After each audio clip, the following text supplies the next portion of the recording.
Selamat pagi anak-anak ibu, kelas 7. Selamat jumpa kembali dalam pembelajaran kita IPA pada hari ini.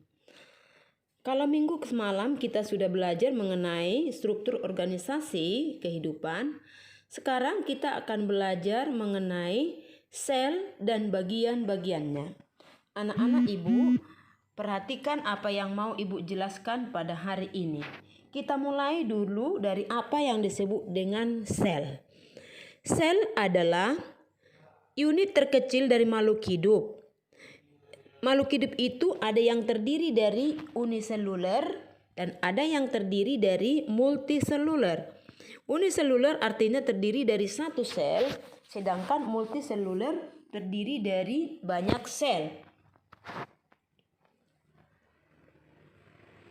Nah, anak-anak ibu, sel itu ada yang bersifat prokariotik dan ada yang bersifat eukariotik. Semalam sudah ibu jelaskan. Prokariotik adalah tidak memiliki membran inti, sedangkan eukariotik adalah sel yang memiliki membran inti. Nah, yang prokariotik kita lihat pada bakteri dan monera, sedangkan eukariotik kita lihat pada berbagai jenis makhluk hidup.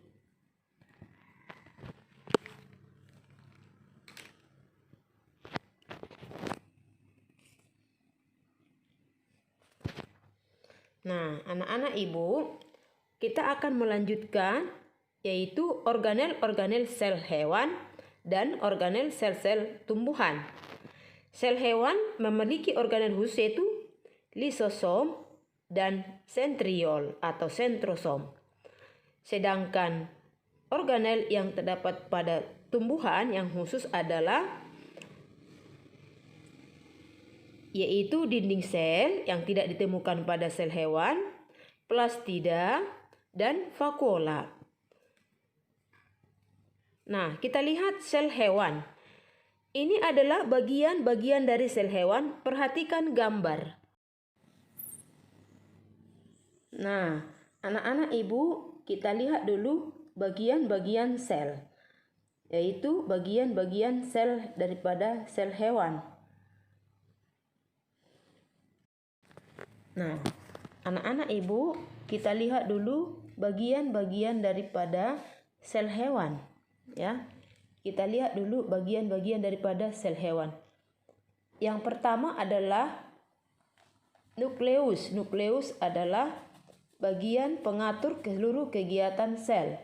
Kemudian mitokondria adalah penghasil energi yang berfungsi untuk melakukan respirasi atau pernapasan sel.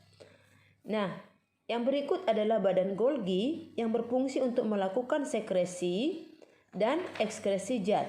Yang berikut adalah sentriol. Sentriol adalah bagian yang melakukan reproduksi sel. Organel yang berikut adalah retikulum endoplasma.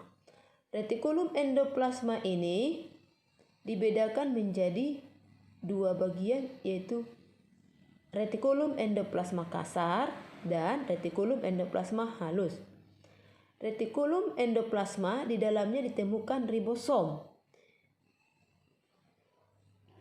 Retikulum endoplasma halus di sini tidak ditemukan adanya ribosom. Itulah perbedaannya. Retikulum endoplasma berfungsi sebagai alat transportasi intraseluler.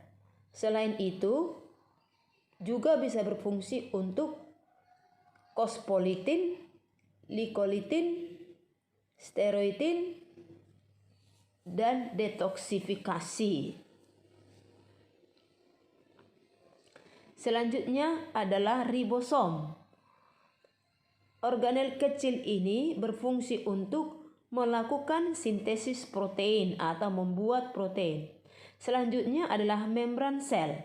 Membran sel ini adalah pengatur keluar masuknya zat dari dan ke dalam sel. Ini terdiri dari lipid. Ini juga berfungsi sebagai pelindung daripada sel. Nah, yang berikut adalah sitoplasma. Sitoplasma adalah seluruh cairan yang terdapat di dalam sel yang berfungsi sebagai tempat metabolisme, tempat melakukan seluruh kegiatan sel. Metabolisme adalah seluruh reaksi kimia yang terjadi di dalam sel. Selanjutnya adalah lisosom. Lisosom ini berfungsi untuk pencernaan intraseluler.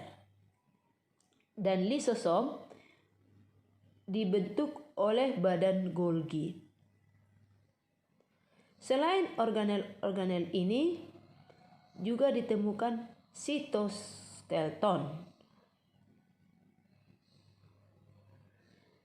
yang terdiri dari mikrotubulus untuk membentuk sentriol untuk membentuk flagella.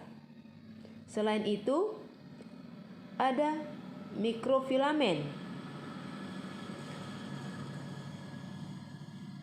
yang berfungsi untuk membentuk aktin dan mioksin yang berfungsi dalam pergerakan sel.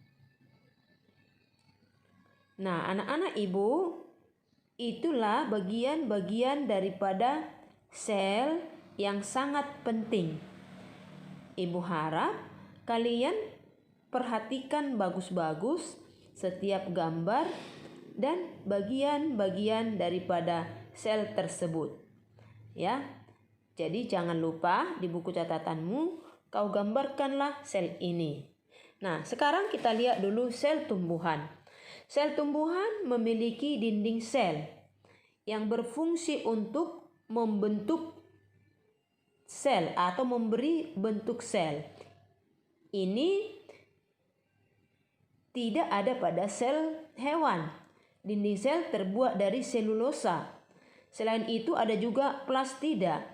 Plastida ini adalah bagian yang berfungsi untuk memberi warna daripada sel. Nah, di dalam plastida ada leukoplast, ya. Dan juga terdapat di sini kromoplas yang memberi warna pada tumbuhan. Selain itu ditemukan juga adanya vakuola yang berfungsi untuk menyimpan zat makanan. Itulah organel-organel sel yang terdapat pada sel tumbuhan. Nah, yang bagian-bagian yang lain semua sudah ada pada sel hewan.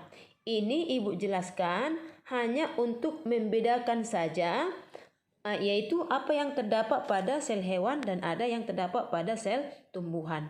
Maka sekali lagi, dinding sel, vakuola itu dan plastida itu hanya terdapat pada sel tumbuhan. Selainnya itu bagian-bagian lain sama saja. Maka anak ibu, sekian dulu pembelajaran kita untuk hari ini. Sampai jumpa pada pembelajaran berikutnya. Silahkan kalian catat bagus-bagus. Sampai jumpa pada pembelajaran berikut. Sekian dan terima kasih.